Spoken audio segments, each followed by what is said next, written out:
11 লাখ হলে বেতন যাইব। 29 মন। এটা জাফরাবাদী মহিষ, জাফরাবাদী।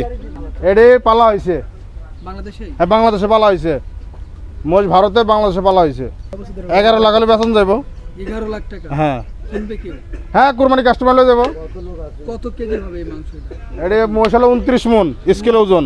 29 মণ। 29 মন। এটা বিশাল বড়। বিশাল বড় মোষ, বিশাল বড় মোষ। এটা কয় বছর ধরে লালন পালন করছেন? এটা আমরা 2 বছর ধরে। নাম কি এটা? জাফরাবাদী। এই মহিষটা কি কুরবানির জন্য রাখা? হ্যাঁ, কুরবানির জন্য, কুরবানির জন্য।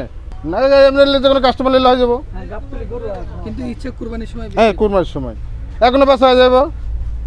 11 লাখ টাকা। হ্যাঁ, 11 লাখ। কিছু কম আছে, মাইনাস প্লাস আছে। তাহলে এটা পেতে হলে কোথায় আসতে হবে এটা? হ্যাঁ, এই গাবতলি, গাবতলি মশাটে। উজ্জ্বল ব্যাপারী। এর নাম বলে দেন, আপনাদের নাম। আমার নাম উজ্জ্বল ব্যাপারী। উজ্জ্বল ব্যাপারের কাছে আসলে এটা পাওয়া যায়। হ্যাঁ হ্যাঁ হ্যাঁ।